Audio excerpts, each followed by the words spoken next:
The question I avoided. Have you ever noticed how some questions feel harmless until they land exactly where you're weakest?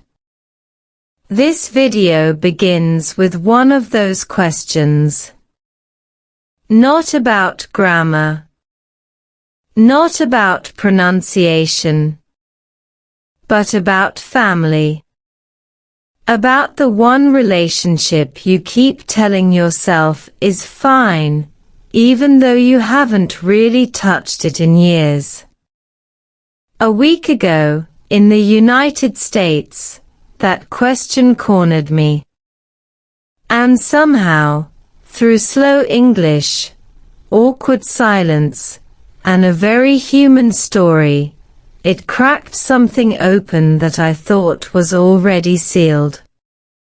Let me say this gently, because if you're here, chances are you're tired. Not just tired of learning English, but tired of starting again. Tired of videos promising confidence in 30 days. Tired of hearing your own voice sound wrong.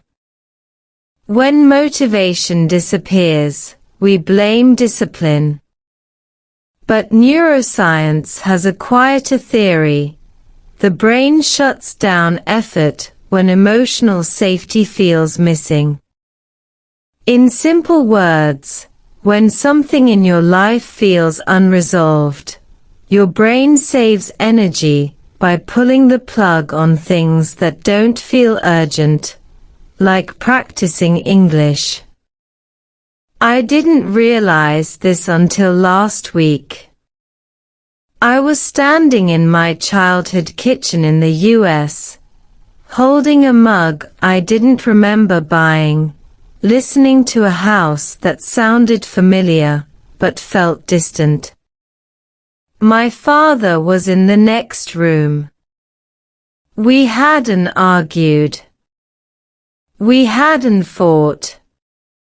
We just hadn't talked. Not really. And that's the dangerous part.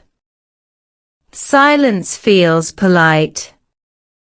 Distance wears the mask of peace. Then a question slipped into my head. Maybe you've had it too. What family bond do you want to deepen? Not fix. Not repair.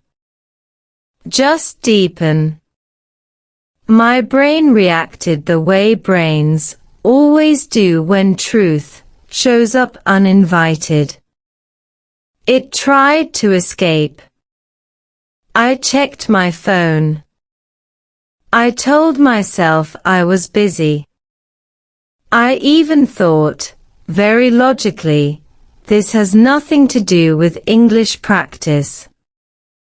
Which, of course, was a lie dressed as productivity. Here's the strange part. That same night, I tried to do what I always recommend. Slow English practice. Simple sentences. Calm pace. No pressure. I opened my notebook and wrote one line. I am here with my father. That was it. 7 words. Basic English. A 1 level. And yet my chest tightened like I had just confessed something illegal. Psychologists call this emotional congruence.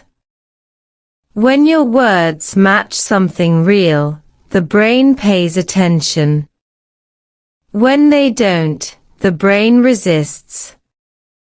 That's why repeating random English sentences feels empty after a while.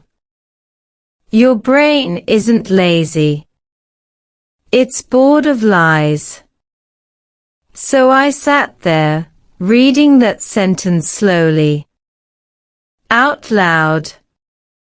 I am here with my father. My accent wasn't the problem. My honesty was. If you're listening to this, maybe you're nodding without knowing why. Maybe your English isn't improving because your life is asking for attention first. Not in a dramatic way. In a quiet, inconvenient way. Like a relationship you keep postponing. Like a message you never send. Like a conversation that feels too late, even though it isn't. This story isn't about becoming fluent fast. It's about why slow English, real English, can quietly walk you back to parts of yourself you've been avoiding.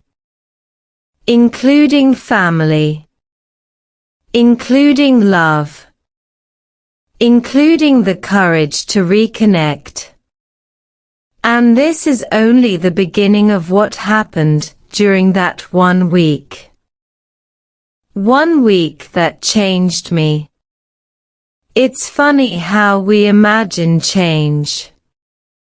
We picture big speeches, dramatic apologies, maybe a cinematic hug in slow motion.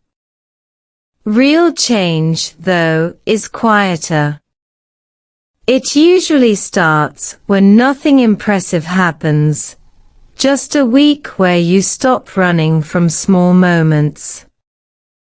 That's what this past week in the United States became for me. Not a turning point.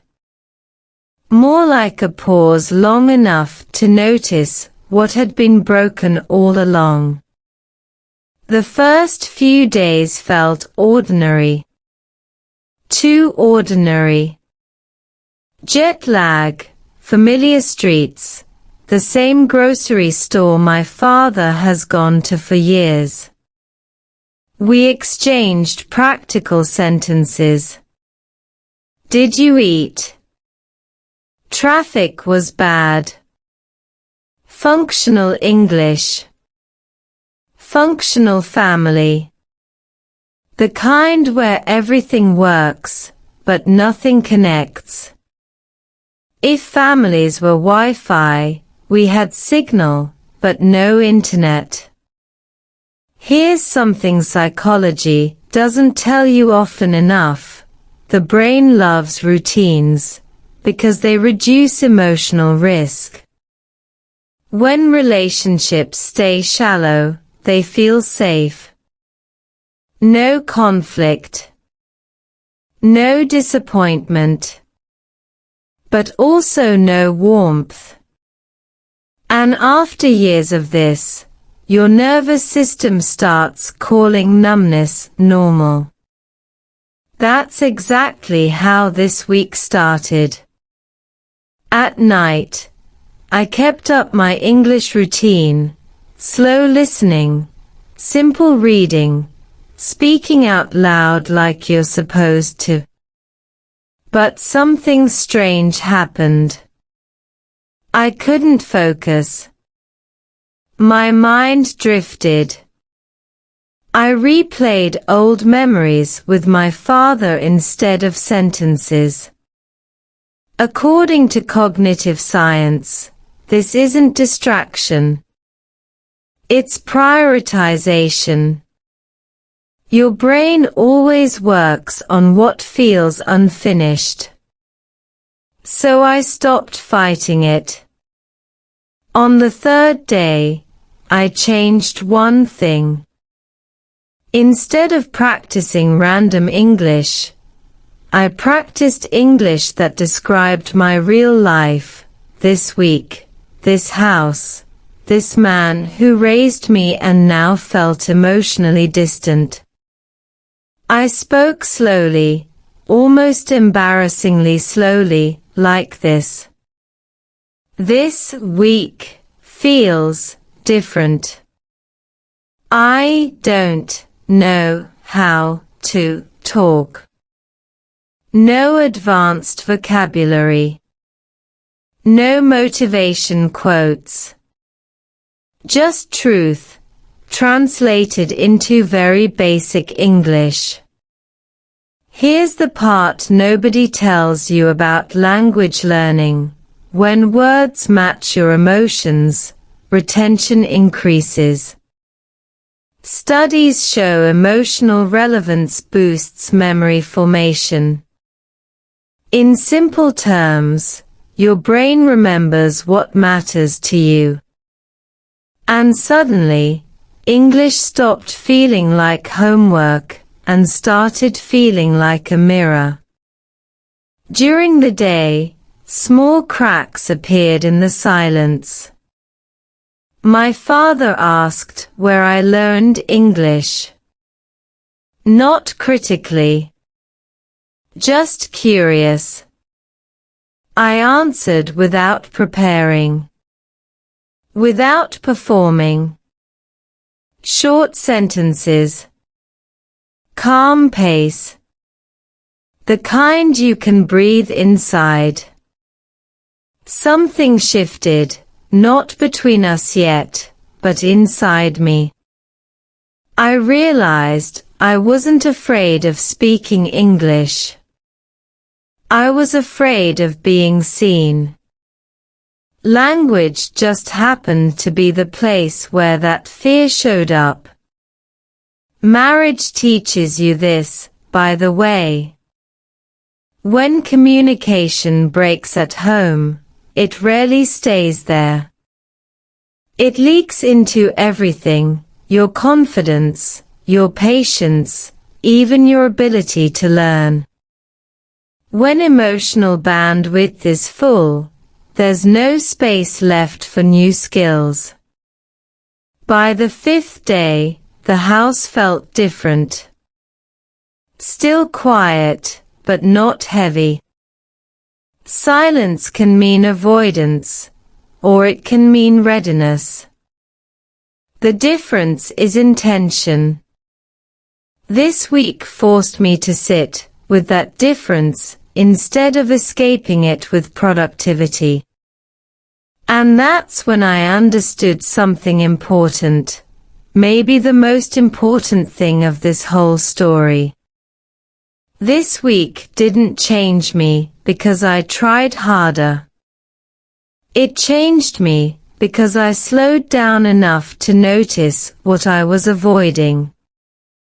English didn't fix my family. My family gave my English meaning. If you're watching this and thinking, it's just a week, what can really change? That's your brain protecting you from hope. 1 week is enough to open a door. You don't have to walk through it yet.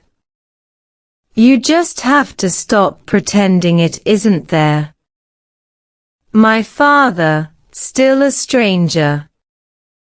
There's a strange kind of pain that comes from being close to someone, yet feeling like you're constantly introducing yourself. That's how this week with my father felt. Same house. Same last name. Same blood. But emotionally, we were tourists in each other's lives. Polite. Careful. Slightly lost. If you asked me before this trip, I would have said our relationship was normal. No drama. No conflict. But psychology has an uncomfortable definition for normal sometimes. It often just means familiar discomfort. The kind you learn to live with because challenging it feels riskier than tolerating it. My father isn't cold. He's practical. He shows care through actions, not words.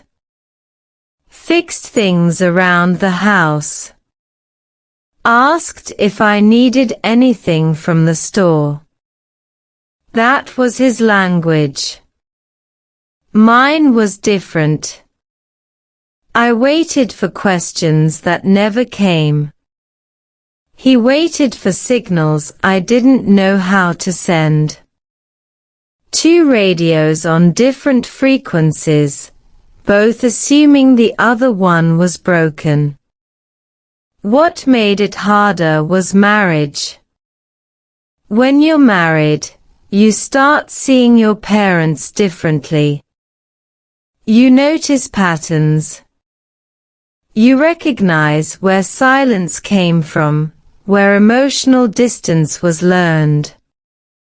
And suddenly, reconnecting with your father isn't just about you anymore. It's about what you're unconsciously passing down to your children. That thought sat heavy with me this week. One evening, I tried something small. I practiced English out loud in the living room. Not to impress. Not loudly. Just enough to be heard. Simple sentences again. I'm practicing speaking. It helps me think. He looked up. No comment. Just a nod. That nod mattered more than you think. Neuroscience calls this microaffirmation, tiny signals of acceptance that tell the brain it's safe to continue. Safety is everything when reconnecting. Without it, honesty shuts down. The truth is, my father and I never learned how to talk slowly with each other. We jumped straight to conclusions. Expectations. Roles. You should already know. Slow English forced me into a pace where assumptions couldn't survive. Every sentence had to be intentional. Every pause had meaning. That's when I realized something uncomfortable. We weren't distant because we lacked love. We were distant because we lacked a shared rhythm. Language creates rhythm. Not just words, but timing. Space. Listening. When you slow down, you give the other person room to exist without pressure. And for the first time in years, I stopped trying to perform the role of a good son. I just became a present one. If you're thinking about your own family right now, maybe someone came to mind. Someone you haven't fought with, but also haven't truly connected with in a long time. That distance didn't appear overnight. And it won't disappear with one conversation either. But this week taught me something hopeful. Strangers don't have to stay strangers, even when they share your face. Marriage under quiet stress. Marriage doesn't usually break during arguments. It weakens during silence. The kind that sounds mature on the outside, but slowly empties the room on the inside. This week, being back in my father's house made me see how much quiet stress I had been carrying into my marriage without realizing it. When unresolved family bonds sit in your chest, they don't stay there. They show up when you're tired. When you're impatient. When your partner asks a simple question, and your reaction feels bigger than the moment deserves. Psychology calls this emotional displacement, stress looking for the nearest safe place to land. Too often, that place is your spouse. I noticed it in myself during this week. Small irritations. A defensive tone in my messages. Nothing dramatic, but enough to recognize the pattern. The same pattern I saw growing up. Avoid the hard conversations. Stay functional. Don't go too deep. That realization hurt more than any argument ever could. Here's where English practice unexpectedly stepped in. Each night, I continued my slow speaking routine. But instead of neutral topics, I spoke about marriage. Very simply. Marriage needs listening. Silence is not peace. These sentences weren't for YouTube. They were for clarity. Cognitive behavioral studies show that naming emotions, even in basic language, reduces their intensity. You don't need perfect words. You need honest ones. What surprised me was how this clarity softened me. I stopped rehearsing defenses. I listened more, not just in English, but in life. Listening is a skill, and like any skill, it improves with practice. Slow practice. My father became a mirror I didn't ask for. Watching him avoid emotional topics showed me what happens when connection is postponed for decades. It doesn't disappear. It just hardens. And marriage doesn't survive long-term on hardened habits. This week gave me a quiet warning and a quiet gift. If you're married and learning English, pay attention to how you speak when you're tired. Pay attention to what you avoid. Language learning isn't just about adding words. It's about removing armor. Because the strongest marriages aren't built on constant communication. They are built on the courage to break silence before it becomes a tradition. Children see the truth. Children don't listen the way adults do. They don't wait for explanations. They don't need perfect timing or carefully chosen words. They read the room like weather. Tone becomes temperature. Silence becomes pressure. And this week, watching the children in our family move through the house, I realized something both painful and hopeful. They already knew where the emotional gaps were, long before any adult admitted them. They didn't ask why conversations felt short. They didn't ask why people stayed busy even when they were together. They adapted. Quietly. Developmental psychology calls this emotional calibration. Children adjust themselves to the emotional environment to stay safe. If a house feels tense, they become careful. If it feels distant, they become independent too early.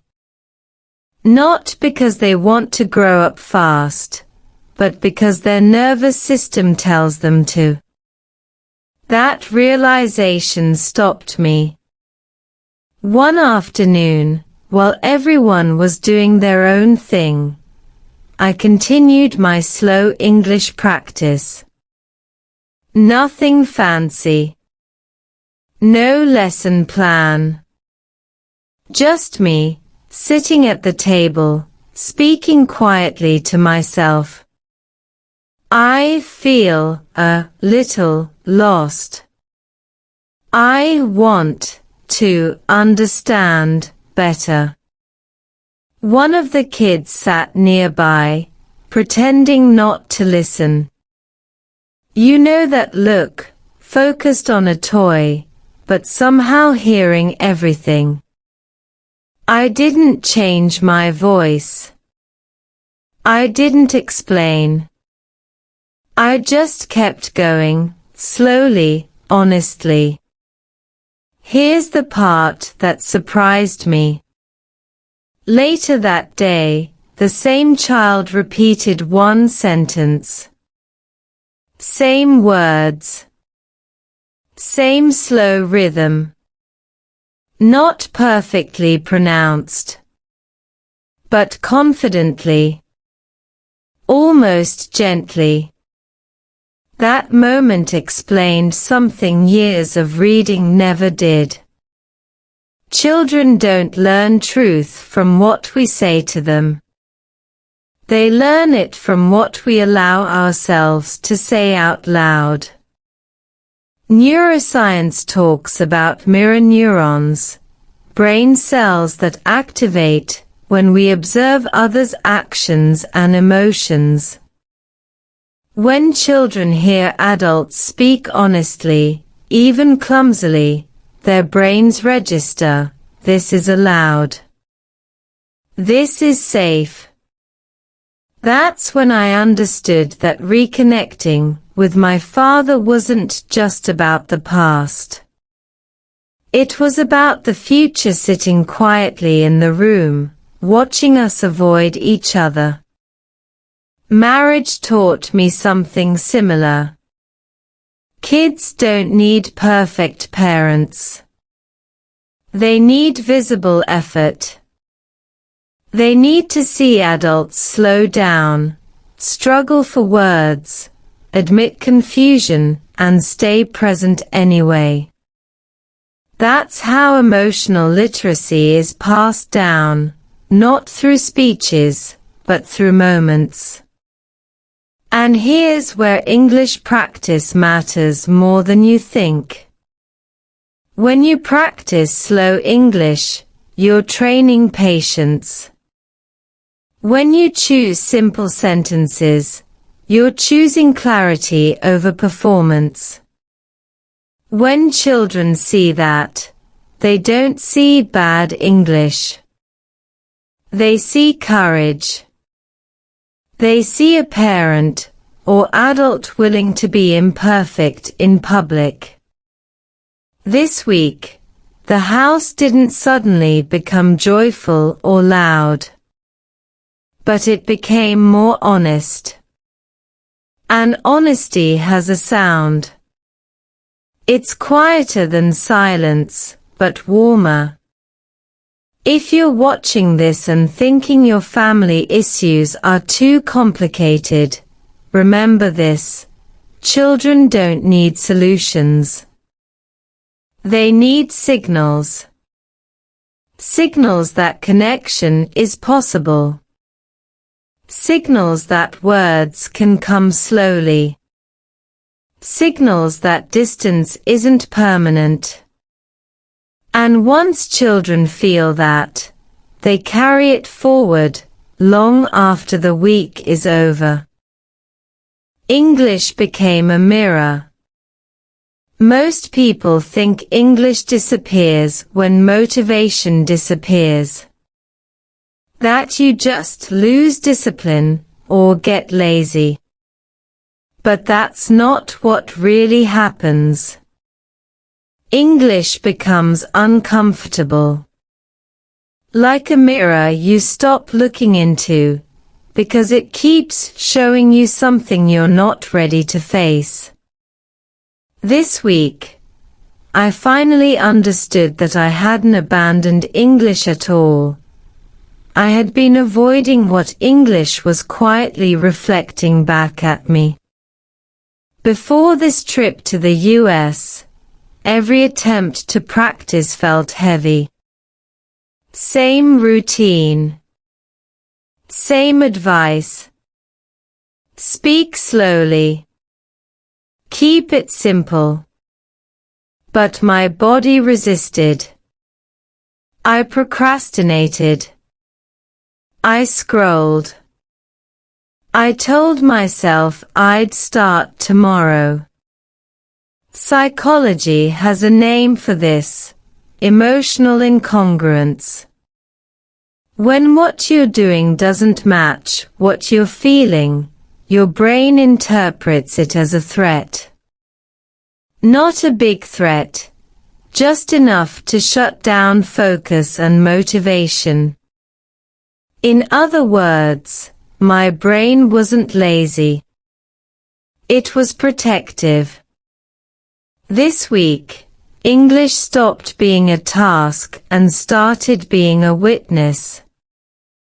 I noticed it the first night I spoke about my father out loud, in very basic English. I feel distant. I don't know why. As I spoke, something unexpected happened. My breathing slowed. My shoulders dropped. My jaw unclenched. That's not poetic language, that's physiology. Naming emotions activates the prefrontal cortex, the part of the brain responsible for regulation and decision-making. When you give feelings words, your nervous system relaxes, because uncertainty decreases. I tested this intentionally. Instead of saying, "I need to practice English," I said, "I am avoiding something." Instead of reading random articles, I read my own life, slowly, imperfectly, out loud. And English felt different. Not easier. Just honest. That's when it hit me. English had become a mirror, because mirrors don't lie. They don't motivate you. They don't comfort you. They just show you what's there. When my family relationships felt unresolved, English reflected that tension. When my marriage felt strained by unspoken things, English felt heavy in my mouth. Language is intimate. It forces you to hear yourself think. This is why so many people quit learning a language without understanding why. They are not failing at grammar. They are overwhelmed by self-awareness. Every sentence asks, "Is this really what you mean?" And when the answer is, "I don't know," silence feels safer. Marriage plays a role here too. When emotional energy is drained at home, there's little left for growth. Learning requires psychological safety, not comfort, but permission. Permission to sound unsure. Permission to pause. Permission to be seen mid-process. This week gave me that permission back. I stopped trying to sound fluent. I focused on sounding real. Short sentences. Long pauses. No performance. And slowly, English stopped judging me. It just listened. That's the secret nobody tells you. When English feels hard, don't push harder. Look closer. Ask what it's showing you. Because once you see what's reflected, you get to choose. Look away again. Or stay, and let the mirror do its quiet work. A small, awkward moment. Big changes rarely announce themselves. They don't knock loudly or demand attention. They slip in disguised as discomfort, hoping you won't chase them away.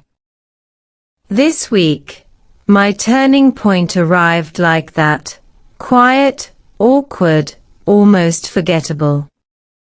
And because it felt so small, I nearly missed how important it was. It happened in the kitchen, mid-afternoon. Soft light through the window. No emotional setup. I was doing what I had been doing all week, practicing slow English, reading sentences I had written the night before. Not for an audience. Not for improvement. Just to hear my own voice say something real. I want to say something. I don't know how. My father was there. Not watching. Not pretending to listen. Just existing in the same space. And that made everything harder. The silence stretched. 3 seconds. 4. Long enough for my brain to start negotiating an escape. This is where most people bail. Neuroscience explains why. Silence triggers uncertainty, and uncertainty activates the amygdala, the brain's alarm system. Your body thinks something is wrong even when nothing is happening. That's why awkward moments feel physically uncomfortable. I felt it. Tight chest. Shallow breath. The urge to laugh it off, or leave the room. I didn't. I stayed where I was. I let the pause exist. That was the first decision. Then my father spoke. Slowly. Carefully. In English. Take your time. 5 words. No emotion. No history. But everything changed. Those words created psychological safety in real time. Safety isn't about reassurance. It's about permission. Permission to be unfinished without being judged. In relationships, marriage included, this is where connection either deepens or dies. When people feel rushed, they protect themselves. When they feel allowed to pause, they open. I answered him. My voice was steady, even though my chest wasn't. I am trying. That was all. No explanation. No emotional confession. Just honesty at the right pace. That moment mattered, because it changed our rhythm. Rhythm is invisible, but it governs everything. Couples drift apart when their rhythms no longer match. Families grow distant when no one slows down enough to notice each other. Language, at its core, is rhythm, timing, pauses, listening. For English learners, this is everything. Fluency isn't speed. It's comfort inside silence. If you rush every sentence, your nervous system stays alert. And learning doesn't happen in alert mode. It happens when the body feels safe enough to linger. This awkward kitchen moment didn't heal decades of distance. It didn't solve our relationship. But it proved something I needed to see with my own eyes. Reconnection doesn't begin with courage. It begins with staying when your body wants to run. And sometimes, that's enough to open the door. Why reconnection feels hard? If reconnecting were easy, we'd all be doing it without thinking twice. But most people don't avoid reconnection because they don't care. They avoid it because their nervous system remembers what didn't work before. This week helped me understand something freeing. Resistance isn't laziness or emotional coldness. Resistance is memory. Your brain is not designed to make you happy.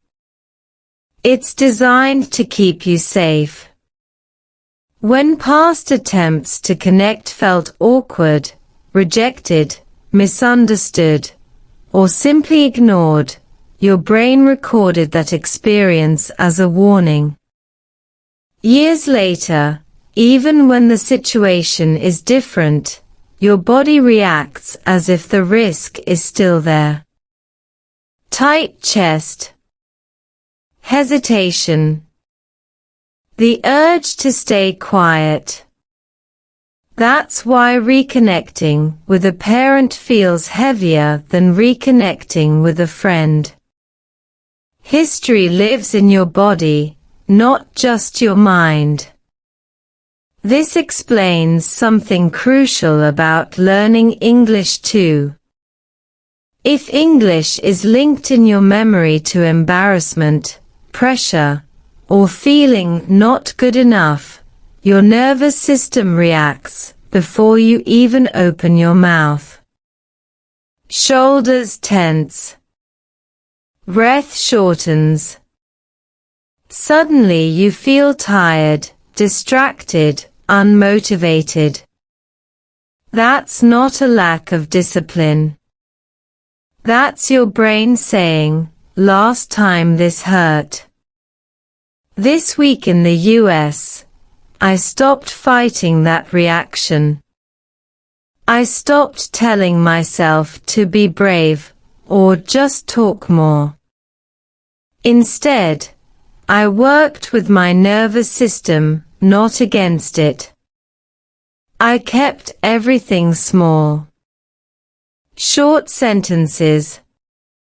Slow pace. Predictable rhythm. Polyvagal theory, a well-known model in psychology, explains that safety is built through calm, consistent signals. When your voice is slow and your words are simple, your body receives a message: nothing bad is about to happen. Only then does the brain allow connection. I noticed this with my father. Whenever I tried to explain too much, tension rose. Whenever I slowed down, things softened. Not because the content was better, but because the pace was safer. Marriage taught me this lesson long before this trip. Big conversations fail when bodies aren't regulated. You can't logic your way into closeness. You can't argue your way into trust. You have to feel safe first. And safety doesn't come from perfect words. It comes from tone, timing, and permission. English practice became a training ground for this. Each slow sentence was like a small exposure exercise. Not just for language, but for closeness. I need time. I want to understand. These sentences did two things at once. They practiced English, and they retrained my nervous system to stay present instead of retreating.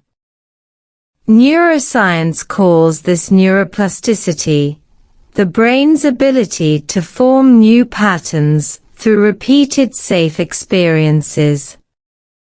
In simple words, the more you reconnect gently, the less scary it feels next time. That's why Reconnect feels hard at first. You're not fighting the present. You're negotiating with the past. But here's the hopeful part. The brain updates quickly when it feels safe. One calm interaction doesn't erase history, but it weakens fear. One slow conversation doesn't fix a relationship, but it opens space. This week showed me that Reconnect doesn't require courage at the start. Courage comes later. First comes safety. Then comes effort. Then, quietly, connection follows. Speaking slowly, honestly. Speed looks confident. Slowness feels exposed. And that's exactly why most people avoid it. This week taught me that speaking slowly isn't a language technique, it's an emotional decision. When you slow down, you remove your armor. You give the other person time to actually see you. And that can feel terrifying. Before this week, I confused fluency with speed. I thought speaking faster meant speaking better. In English. In life. In marriage. With my father. But speed is often just a strategy to avoid feeling. When words come out quickly, there's no room for doubt, no space for reflection. Slowness, on the other hand, invites everything you've been avoiding to step into the room. I practiced this deliberately. I stopped preparing sentences in my head. I stopped rehearsing explanations. Instead, I prepared space. When I spoke, I let each word arrive on its own. I feel different this week. I want us to talk more. No clever phrasing.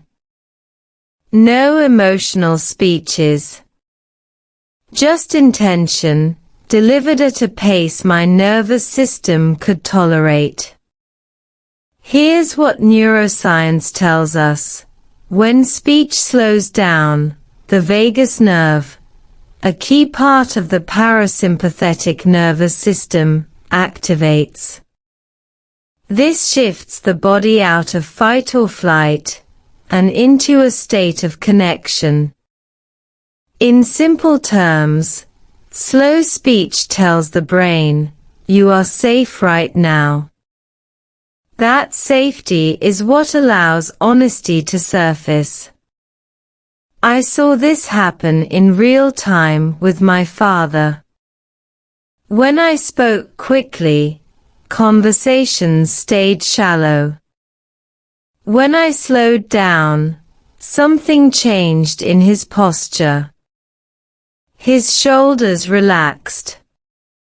His responses became less automatic. He didn't interrupt. Not because my words were better, but because the rhythm invited listening. Marriage had already taught me this lesson, but I hadn't fully accepted it. Fast conversations turn into debates. Slow conversations turn into understanding. When partners slow down, they stop trying to win and start trying to connect. English practice became my daily rehearsal for this skill. Slow English removes hiding places. You can't bury meaning under vocabulary you don't have. You're forced to ask, what do I really want to say? That question alone deepens connection with language and with people. And here's the unexpected part.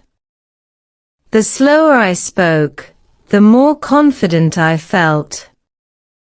Not confident in pronunciation, confident in presence. I didn't need to impress. I didn't need approval. I was simply there. That's the secret power of slow, honest speech. It doesn't make you sound smarter. It makes you sound real. And real is what reconnects families, repairs marriages, and keeps you learning when motivation fades. Because when you speak slowly, honestly, you're no longer performing a language. You're sharing a life. One honest talk with my father.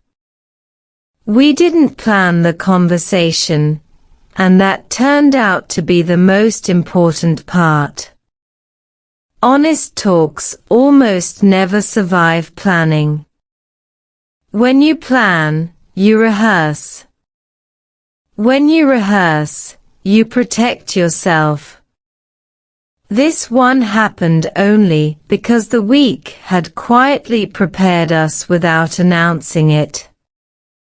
It was evening. The house had settled into that calm hour where no one is rushing anywhere. The TV was off, which, in my father's house, already felt like a statement. We sat across from each other. Same table. Same chairs. Different atmosphere. Silence was there again, but it had changed its personality. It wasn't tense. It wasn't heavy. It felt like an invitation. My body noticed before my mind did. My breathing was slower. My shoulders weren't tight. That matters. According to neuroscience, when the body feels safe, the brain allows vulnerability. You don't decide to be honest. Your nervous system decides first. I spoke. Slowly. Naturally. Not as a technique anymore. I want to say something honest. No dramatic intro. No emotional framing. Just truth, entering the room at a pace it could survive. My father didn't interrupt. He nodded once. That nod was small, but it signaled something powerful: permission. Psychologists call this attunement, the moment when two nervous systems recognize each other and synchronize. It's the foundation of real connection, in families and in marriage. I didn't dig into the past. I didn't list grievances. I talked about now. This week helped me see you more. I feel closer. Simple English. Simple meaning. No hiding. Here's why that worked. The brain processes present-focused language as less threatening than past-focused language. When you stay in the now, defenses stay lower. This is why couples who argue about what happened before get stuck, while couples who talk about what I feel now move forward. My father took a breath before answering. That pause mattered. It meant he was choosing his response instead of reacting. When someone pauses like that, it's a sign of emotional safety. He said, quietly, I didn't know how to talk either. That sentence didn't fix anything. It did something better. It leveled us. In marriage, I've learned that healing doesn't come from explanations. It comes from shared uncertainty. Two people admitting, at the same time, that they didn't know how and stayed anyway. We sat there after that. No rush to continue. No need to fill the space. Silence again, but this time, it felt like rest. That conversation didn't erase years of distance. But it rewrote the story I had been telling myself, that reconnecting was impossible. It wasn't impossible. It was unpracticed. And practice, as you know, is something we can always begin again. Which bond do you miss? After that conversation with my father, something stayed with me, not relief, not excitement, but a quiet awareness that followed me from room to room.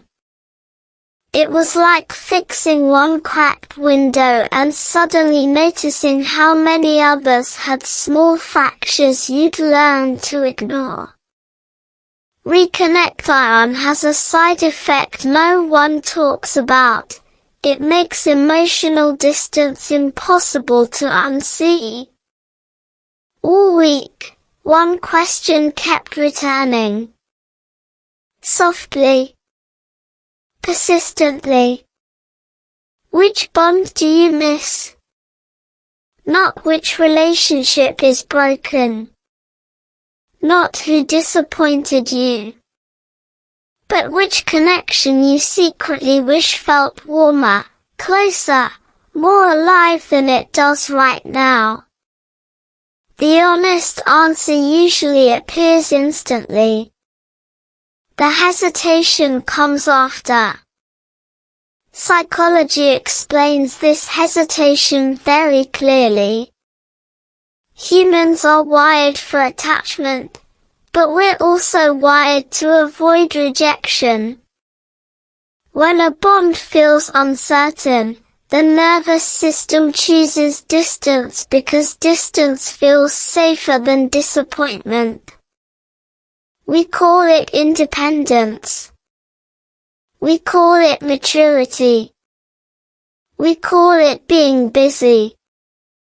But underneath, it's fear wearing adult language. This week, I saw that pattern everywhere. In myself. In my marriage. In the way family members talked around things instead of through them. And I realized something uncomfortable. Reconnecting with my father didn't just affect that relationship. It changed my tolerance for emotional distance across my entire life. Once you experience real presence again, shallow connection starts to feel louder. English practice played a surprising role here. Slow, honest English trains something deeper than pronunciation. It trains self-observation. When you speak in simple sentences, you're forced to choose meaning over decoration. There's nowhere to hide behind clever phrasing or polite noise. And once you get used to that level of honesty in language, you start noticing where your real-life conversations are empty, not because you lack words, but because you avoid vulnerability. One night, I tried a small exercise that I want to share with you. I asked myself, out loud, in very basic English, who do I miss? Which bond feels far? At first, nothing came. Just a tight feeling in my chest. That's normal. The brain often resists clarity before it accepts it. Then images started appearing, not dramatic ones. Just quiet truths. A person I hadn't called in months. A conversation I kept postponing. A version of my marriage that felt closer than it had lately. I didn't act on any of it immediately. And that's important. Modern culture tells us that awareness must lead to action right away. Psychology disagrees. Research shows that simply naming an unmet attachment need reduces anxiety and increases emotional regulation.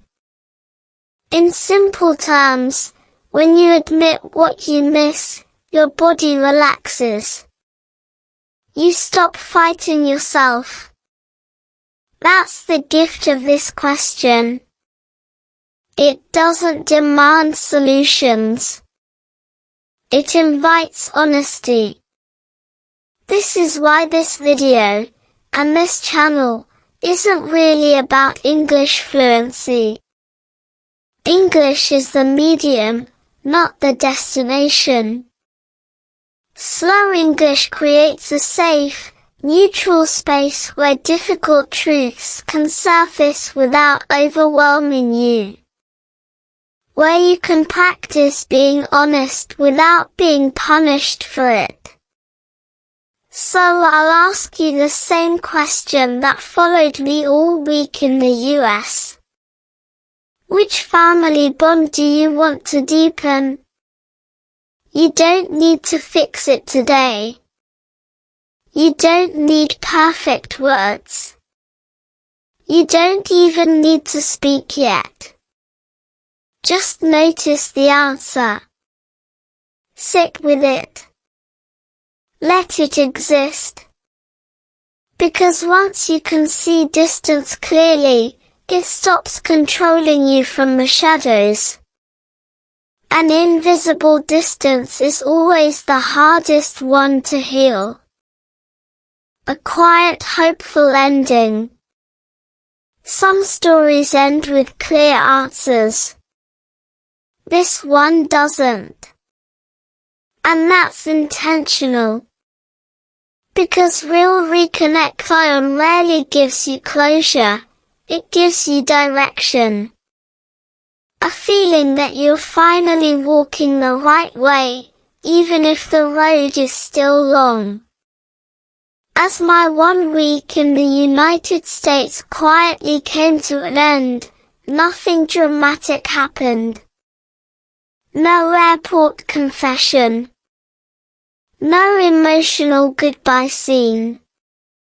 My father didn't suddenly become expressive. I didn't suddenly become fearless. What changed was smaller and stronger. The atmosphere felt lighter. Not because everything was solved, but because nothing was being avoided anymore. That's when it clicked. Reconnecting with my father was never about fixing the past. It was about changing the pace of the present. When the pace slowed down, space appeared. And inside that space, my marriage softened, my patience with my children grew, and even my relationship with English felt different. Slow English did something unexpected. It gave me neutral ground.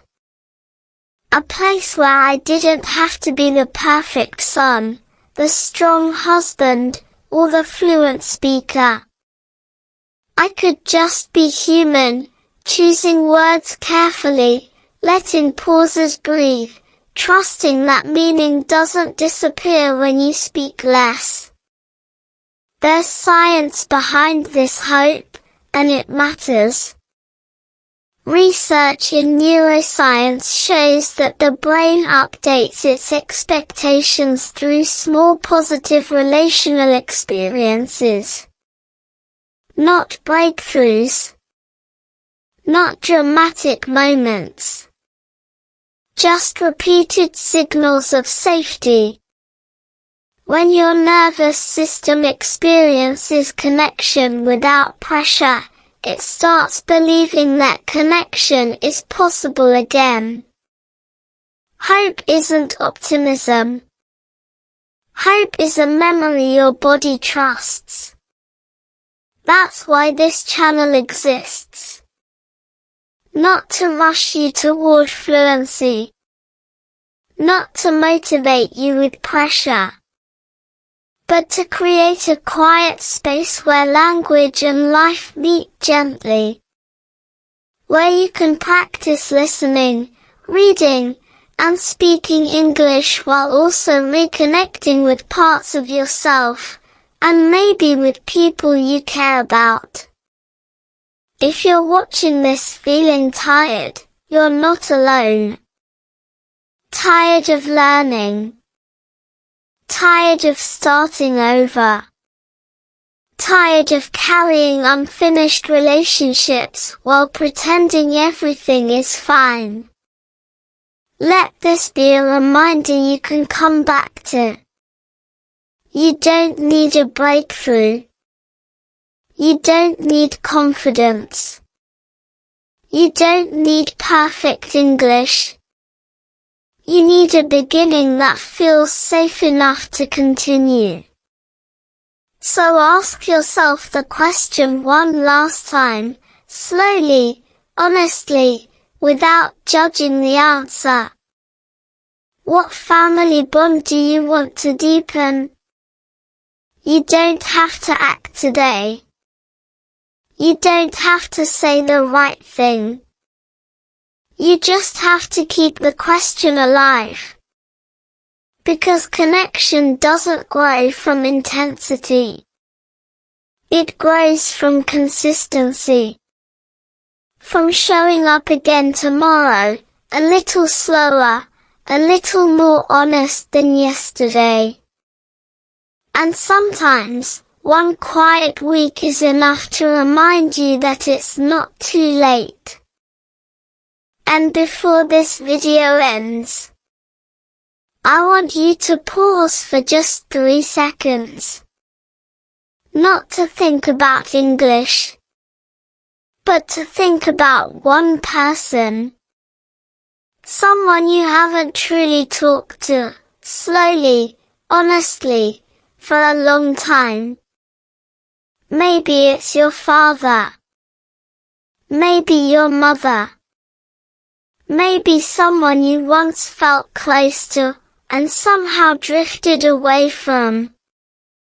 During my past week in the United States, I realized something simple and painful. We don't lose connection because we stop loving each other. We lose it because we stop listening with patience, in language, and in life. This video doesn't end the story. It only opens a small door.